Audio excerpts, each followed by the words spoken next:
अस्सलाम वालेकुम student. Unit 12 का थ्योरम हम 4 करने लगे हैं। The opposite angles of any quadrilateral inscribed in a circle is supplementary.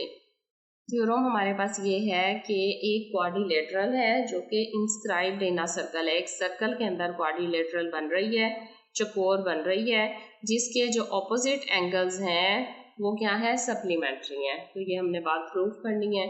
Given हमारे पास है कि A B C D is a quadrilateral inscribed in a circle with centre O, कि एक सर्कल है जिसमें ए बी सी डी एक quadrilateral है ओ सेंटर के साथ। ठीक है, प्रूफ हमने ये करना है कि measure angle A plus measure angle C is equal to है टू राइट्स के।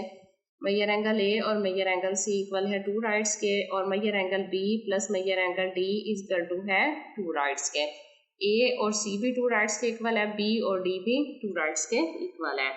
अब कंस्ट्रक्शन हमने क्या करनी है इसमें कि ओ ए और ओ सी ड्रॉ कर लिया, यानी ओ को ए के साथ और ओ को सी के साथ ज्वाइन कर दिया सेंटर के साथ, जिससे हमारे पास देखें 6 एंगल बन रहे हैं। Angle 1, angle 2, angle 3, angle 4, angle 5 and angle 6। अब फिगर में हमारे पास 6 बन रहे हैं एंगल्स।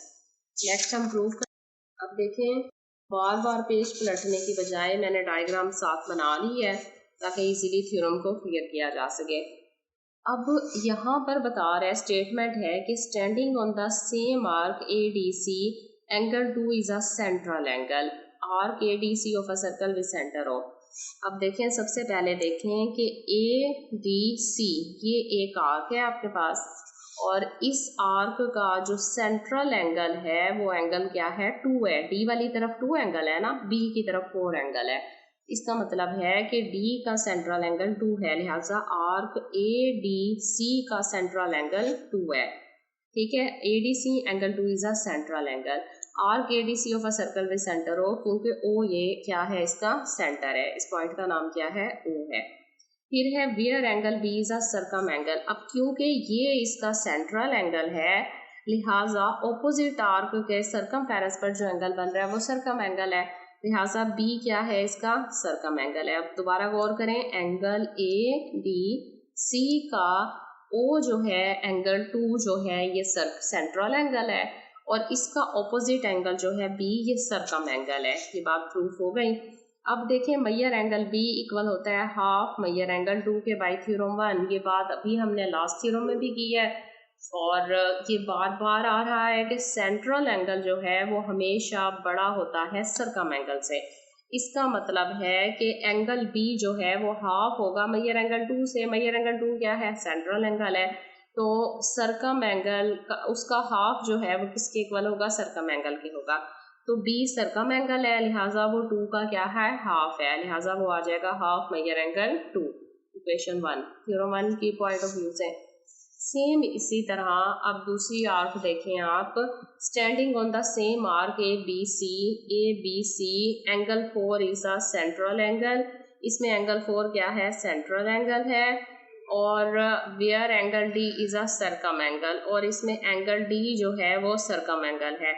तो measure angle D equal to half Maihar angle 4 के। मैयर एंगल डी जो है वो हाफ है मैयर एंगल 4 के। अब गौर करें, बिल्कुल उसी तरह ऑपोजिट बात कर रहा है कि एंगल ए बी और सी, ये हमारे पास ए बी सी जो है एक आर्क है, इसका जो सेंट्रल एंगल है वो 4 है। सेंट्रल एंगल क्या है, 4 है। अब इस 4 का या बी का जो ऑपोजिट एंगल है वो एंगल डी है, लिहाजा एंगल डी क्या है, सर्कम एंगल है। तो सर्कम एंगल जो है वो हाफ होगा इसके सेंट्रल एंगल से, लिहाजा मैयर एंगल डी इक्वल आएगा half Maihar angle 4 by theorem 1 के पॉइंट ऑफ व्यू से।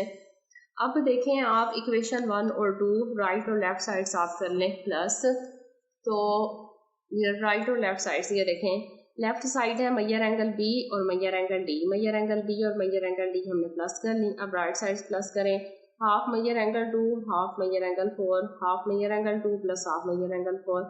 अब क्या करना है, इन दोनों में से हाफ कॉमन ले लें, तो 1/2 कॉमन ले लिया, bracket Maihar angle 2 plus measure angle 4। अब मैयर एंगल 2 और मैयर एंगल 4 कहाँ पर बन रहे हैं, ये 2 है ये 4 है, दोनों का सेंट्रल एंगल। अगर मैं इसे कंबाइन करूँ तो देखें ये फुल सर्कल बन रहा है। फुल सर्कल का क्या मतलब है कि ये टोटल सेंट्रल एंगल है, टोटल सेंट्रल एंगल। ठीक है, सर्कल का टोटल सेंट्रल एंगल। जो सर्कल का टोटल सेंट्रल एंगल होता है वो 4 राइट्स के इक्वल होता है। देखें आपके पास ये सेंटर है, इसे आप क्रॉस करें तो यहाँ पर कितने 90 के बन रहे हैं, 490 के बन रहे हैं, 4 राइट एंगल बन रहे हैं आपके पास। लिहाजा ये 4 राइट्स के इक्वल है, तो measure angle B plus D equal आ गया हाफ 4 राइट के, तो 2 4 होता है, तो ये इसका मतलब है बी और डी किसके इक्वल है, 2 राइट्स के इक्वल है। अब बी और डी ऑपोजिट्स एंगल हैं, इसका मतलब है ये 2 राइट्स एंगल के इक्वल हैं। इसी तरह ए और सी ये भी ऑपोजिट एंगल हैं, तो ये भी 2 राइट्स के इक्वल होंगे। इसी तरह मेजर एंगल ए और सी भी इक्वल होगा 2 राइट्स के। तो हमने प्रूफ क्या करना था, देखें हमने प्रूफ करना था कि ऑपोजिट एंगल जो हैं वो किसके इक्वल होते हैं, सप्लीमेंट्री एंगल्स होते हैं। तो 2 राइट्स का मतलब क्या है कि 180 के इक्वल है, इसका मतलब है कि ऑपोजिट एंगल्स क्या हैं, सप्लीमेंट्री एंगल्स हैं।